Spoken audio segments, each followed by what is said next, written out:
Welcome back to MVM. Today we have a sponsored preview for a brand new game coming from Pendragon Game Studio. It is a 4 to 8 player deduction game based on the very popular IP, The Thing.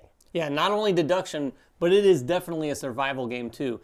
You're going to be trying to survive and get off of Outpost 31, but like Jeremy said, there's going to be one player who starts as the alien, or The Thing. This is actually an officially licensed movie-based game. And to show you that, I'm playing McCready, who is based off of the Kurt Russell character who looks exactly like it, but in cartoon form.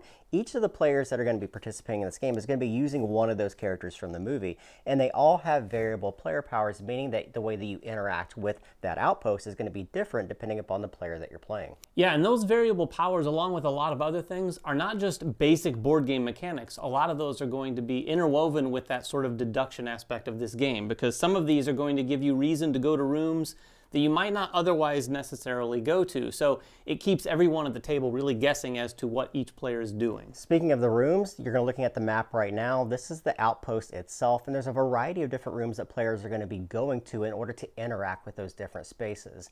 Each of these spaces is going to provide you with some kind of special ability, but the goal here is to try to get out of the outpost and get back to survival. And in order to do that, there are 3 ways to escape. You have the helicopter, which you have to repair in order to get out.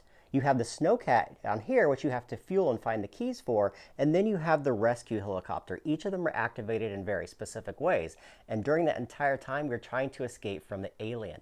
No matter the player count, one of the players at the table is going to start as the alien player, and just one of those. Each player has 2 different cards in their hand, both a human and then an alien card. Now, just to show you how the game plays, we've given David the alien, so he's starting as the alien in a 4-player game, but no one's going to know what you are, and you're going to slide that underneath of your card here, and that's going to change through the course of the game because you could be infected by other players or you could be infected by the dogs. Yeah, and you might think that, okay, there's 3 ways to get off the base, easy. Well, there's a lot of things going wrong with the base. You've got damage in the radio station, you've got oil or fuel here in both the boiler room and the generator room. Now, you're going to want to keep those fueled up or else they're going to take damage. And when those take damage, bad things are going to happen. The lights could go off, so you're going to have to basically randomize the cards that you're playing in the game. This boiler room might get damaged to the point where you're just going to start freezing unless you, the players, start burning other rooms on the board to keep the base warm. And all this is powered by the weather. Outside of this base is going to be a weather die that's going to be rolled that's going to affect each of these different areas in different ways.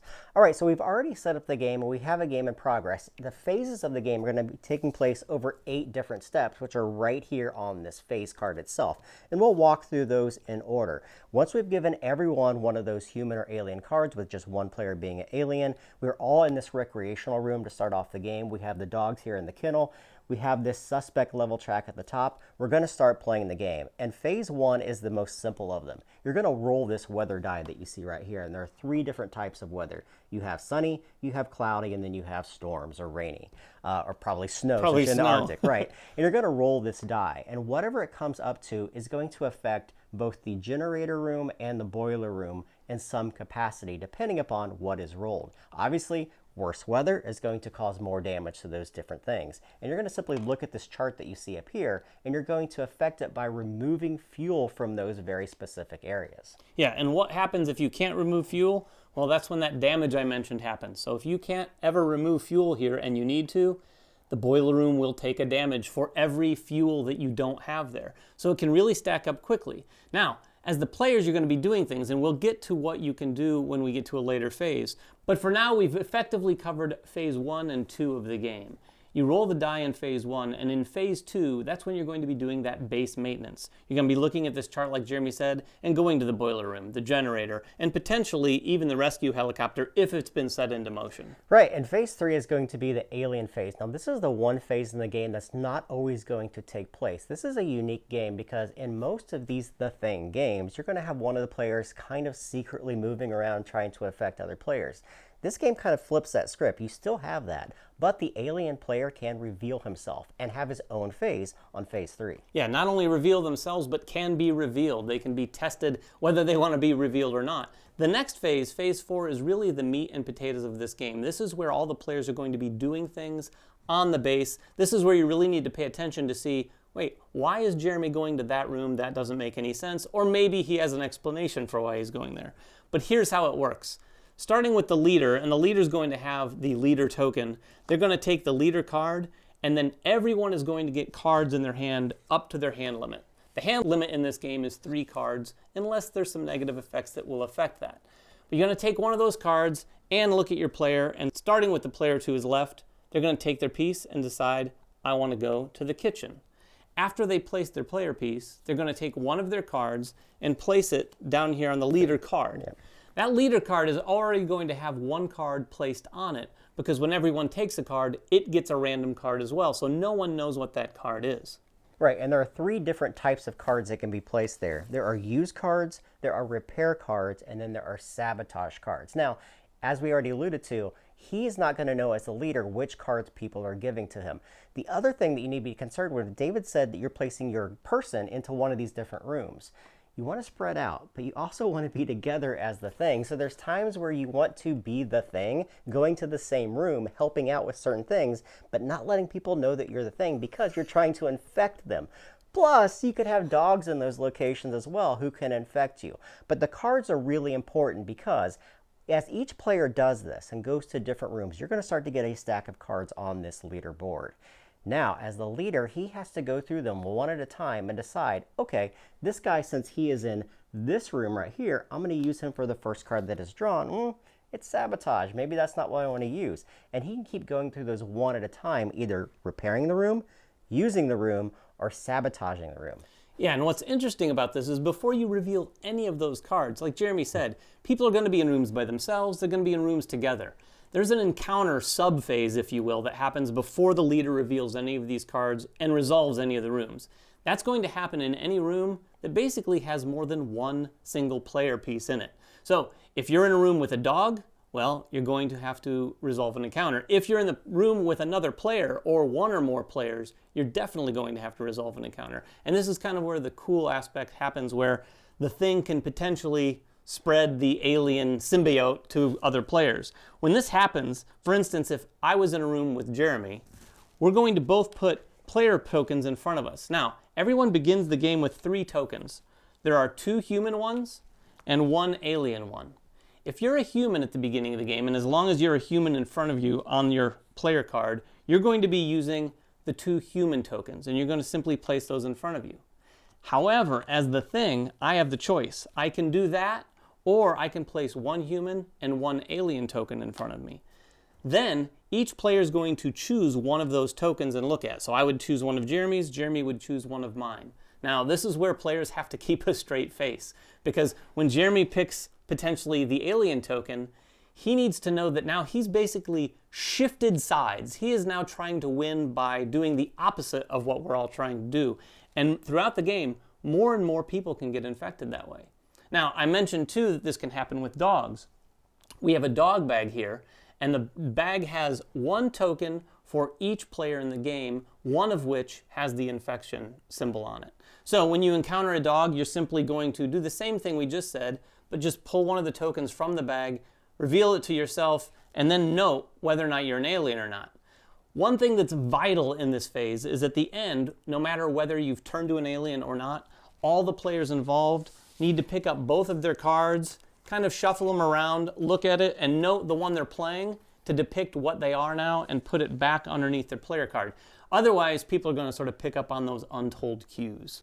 Now, once those encounters happen, it's the leader's turn to go through that stack of cards that were passed to him. He's going to pick up that entire stack, he's going to shuffle it, he's going to put it back in its place. Now, one of these cards, and at least one of them must be revealed. And this is how it works. He's going to take one of those cards, he's going to flip it over, and we have repair. So he's going to choose one of the people in his group to say, you know what, I'm going to use that worker to repair that room. He's simply going to turn them face down and then do the repair action for the particular room. Each of these rooms obviously have different ways that you're going to interact with them when you repair. Then he has a choice. Do I stop there or do I push my luck? Not knowing what other people have passed to them. So there could be a lot of sabotage cards in here if there is a lot of the things going around. But if he wishes to push forward, he's going to simply go to the next one. Now, we have a sabotage, meaning that as the leader, even if he doesn't want to sabotage, he revealed this card, which means he has to. And again, each of these locations is going to have their own sabotage action that is attached to them. So again, he's going to take one of his people, flip him face down, and then do the sabotage action. Now, one of the unique things that can happen here is that if a player flips over a card and it gives them an action that he wishes to use in a room where there are more than one person there, those people can cooperate as long as that room has a cooperate action. For instance, we look down here at the helicopter that is already on the base, and I drew a repair card. Well, there's two people here, meaning that I can just turn over one of them, and instead of repairing one of the damage on the helicopter, I can repair two because there are two people there. Yeah, and the nice thing is, if you have another repair card that gets flipped, the person who's still standing up can be then turned over and repair it one more. Now, the first person is already laying down, so they're not going to get that cooperation bonus. And most of these rooms can hold up to 3 player pieces, so you could get a pretty significant cooperation going on if one of the rooms really, really needs some repair. Now, there are a lot of different rooms here, and for the sake of brevity, we'll just explain a couple of them. There is an armory over here that's going to allow you to collect a lot of different weapons that are going to enable you to do different things within the game. You have a flamethrower, which can turn certain rooms into fire. You have grenades, which are going to hurt the thing, but also, again, turn certain rooms to fire.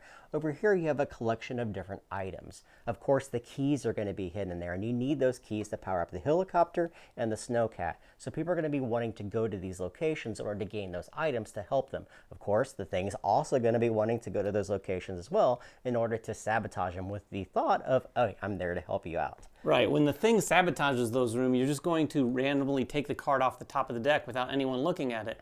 So you could have lost one of the sets of keys in the deck or one of the flamethrowers. Depending on player count, there are different quantities of those cards in those decks, so you have to be really careful about that. Now, a lot of the other rooms have a lot of more unique aspects going on, plus there's a lot of things that you have to sort of manage with those rooms. While the items and the weapons help, the rooms like the boiler, the generator, and the kitchen and pantry are things that you have to maintain or keep going. For instance, when you go to the kitchen, you're going to be able to move food from the pantry to the kitchen. Yeah. If you don't have food in the kitchen, you're going to lose 4 food from the pantry. The boiler room and the generator work somewhat similarly. When you use those rooms, you're going to be moving fuel from the depot here into the rooms so that when you roll that weather die, you have the fuel that's needed. Otherwise, you're going to have to continually repair these things because when they go into disrepair, very bad things can happen.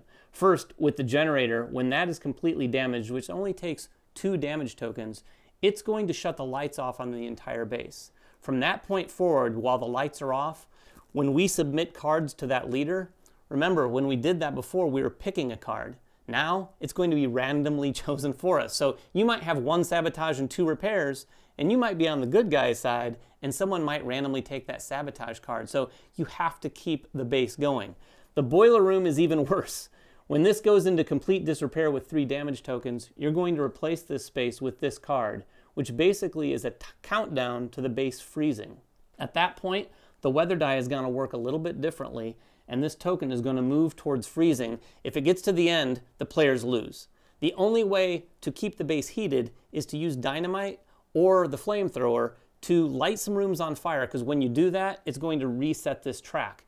Now, like Jeremy said earlier, when you do that, those rooms aren't going to be usable anymore. Nope. So, as you can already tell, things are going to go very, very wrong as you try to get on that helicopter or on the snowcat or communicate with the rescue chopper. Now, once you're done with that entire phase, you move to phase 5, where all of the people are going to come back to that leisure room. And when you come back to the leisure room, now you're going to have a round of accusations. Now, this is where you kind of look around the table and decide, why did you make that specific move? Why did you go there? Why would you group there with someone else when we only needed one person to go there? So you're going to do a round of accusations that's going to interact with this specific suspect level. Yeah, the accusations is preceded by an opportunity, a brief one, to trade weapons and items amongst each other. But again, like Jeremy said, you're not sure who to trust. So usually when you have an item, it's going to be a very difficult decision to say, sure, you go ahead and take this dynamite. Yep.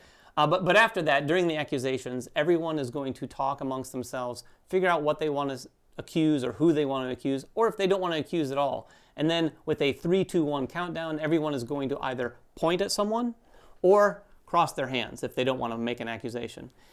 For every finger pointed in your direction, you are going to move up on the suspect track that number of spaces.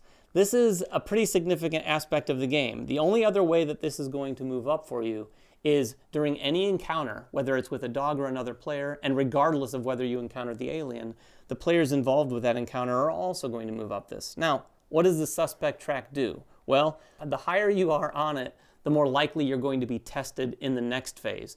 Tests are bad because if you're the thing, they're going to reveal you. They can be good because if you're a human, you're going to go all the way back down the suspect track, sort of taking the onus off of you to prove yourself. Now, the other thing that's going to happen is you see these red spots on here as well. When you reach one of those red spots, remember those cards that you're passing to the leader? Now those cards are passed face up. So everyone at the table is going to know the exact card that you have given to that leader. Yeah, and what's interesting about that is effectively no one's going to continue, the thing at least, is not going to continue to give bad cards. They're basically going to be forced to either submit good cards or submit sabotage cards and say, I had no other choice. But the one thing you have to keep in mind is you can talk about a lot in this game, but you can't talk about specifically the cards you have in your hand when you're playing them. You can't say, I have this and I'm submitting this. You've really got to just kind of try to defend it as much as possible. The sixth phase is that blood pack phase, and this is where you get more information, more direct information about the other players at the table. Yeah, you're going to use blood packs or potentially some of the items and weapons you've collected to run tests. The first test is test A. If you've gone to this room, the laboratory, and successfully pulled a blood pack out of this bag, because some of the blood packs are good, some of them represent failure tests. But if you actually have a blood pack token, you can say, I'd like to make a test A. And then the person who is highest on the suspect track is going to have to reveal themselves, period, end of story. So the person who's highest up on this track, and in the case of the tie, the person performing the test can choose, reveals their card, and then either moves all the way back down to the track if they're human, or reveals themselves if they're the alien. Now, the other way you can perform a test is if you happen to have both the flamethrower from the weapons pack and the wire from the items deck. If you have those items, you can perform a test B. It operates exactly like test A, however, that player gets to choose any player at the table to test. You don't have to look at the suspect track. And once that is done, you're going to go into the food consumption. Remember when you went to this kitchen to be able to put food into this location? Well, those two food are going to feed everyone at the table as long as there's food there. Now, if there aren't, 4 food are going away instead of 2, so it's important there to feed. Well, what's the penalty? Why even feed your people? Remember those 3 cards that you start the round with? Those cards are now only going to be 2 cards. That means each round you have limited number of cards to pass to that leader. So you want to keep food, you want to keep people fed in order to have more range of cards in order to do the things that you wish to do. Yeah, so that brings us to the last phase of every round, and that is to move the dogs. We haven't talked about the dogs at all except for the encounters, and they start in the kennel, so you're not generally going to, well, you're not going to encounter them in the first round. But at the end of the first round, you're going to take the location deck over there, and you're going to flip a card off the top of the location deck. For every card you flip, you place a dog in the corresponding location. That deck has 1 of each location in the deck. You're going to flip over 1 more card after all of the dogs have been placed, and that's going to determine where the first player token goes. The first player token is going to be placed on the board at the beginning of the game, and like this at the beginning or end of every round, so that the first player who puts their player piece there, they're going to be able to take that, and you can already tell, being the leader definitely has its advantages in this game. Especially as the thing, because you want to be sabotaging the right rooms and using the right rooms at the right time. And that constitutes a total round. Remember, the goal here is to get out of the outpost. In order to do that, you have to find the keys for the helicopter or the snowcat or call an SOS by repairing this satellite room or communications room. Now, once that happens, people are going to try to get into the helicopter. The person that activates one of these 3 areas is automatically on the helicopter that they choose to, or the thing they're wishing to use to get out of the base. Then they get the opportunity to invite other players onto that particular transportation. Right. No matter which one you're on, you're going to look at the suspect track and start at the bottom and go up and determine whether or not you want to allow that player on the helicopter or the snowcat. When you do this, you can pass over someone and then invite someone on, but once there's another person on your escape vehicle, they have to decide as a group who they're going to let on and who they're not going to let on. And all this time, people are sort of campaigning, I'm good, take me. Now here's what's important here. If a human gets off by themselves, that isn't a win. No. You have to get all of the humans off the base. So if you leave the base and then everyone flips their cards and you recognize that there's the thing and one human left, the humans have lost and the thing is won. On the flip side, if you fly away in the helicopter and the guy sitting next to you is the thing, you've also lost. There are lots of ways to lose this game. Those are the end game ways you can lose, as well as freezing to death on the outpost. And like we said, things can go very, very wrong. And once you have the lights off and no food left and you're freezing to Matter death, of time and then. it's very, very challenging. But I will say, in my plays of this, you get to one of these escape vehicles and things get very interesting. And things are very different depending on how you've played. For instance, if we've not repaired the helicopter and we've thought, well, let's go the Snowcat route. The Snowcat requires more fuel, so you have to go there and use it more, but it takes less repairing because there's only one damage that can go on that, and it doesn't start with any damage. If both of those things go away, like Jeremy alluded to, the only way to get this SOS copter coming in is to repair the communication station, and then you have to wait, depending on the die that's rolled, to see when the helicopter gets there. Once this helicopter gets to the base, every time that helicopter moves, no matter how far it moves, the fuel is going to go down. Once the fuel also reaches that point, that helicopter's leaving. It doesn't care who's on the helicopter. It's just going to leave at that point. So very, very challenging cooperative game with that one traitor or more, because the other thing that can happen is more than half the people at the table can end up being the thing, which can be a very, very interesting play. But don't forget, each player has their own variable powers as well that they can use. For instance, I have McCready, who's going to allow me to draw more weapons from the armory. So people will be using those to their advantage to try to escape the base. So that is the thing. It's the brand new IP from Pendragon Game Studios, based off the very, very popular, 1980 something movie? 1983? I think. 83, 82. Something like that. If you have any questions about the game, please make them in the comments below. Check out their Kickstarter page for all the final components, and we'll see you guys next time. Bye-bye. Congratulations, you got to the end of one of our videos. Now, if you want more practice, just click on the video over here. It's another video. You might not have seen it yet, so click on it. If you don't want to do that, at least click on the subscription button below. That always helps us. And if you want notifications, please ring that bell.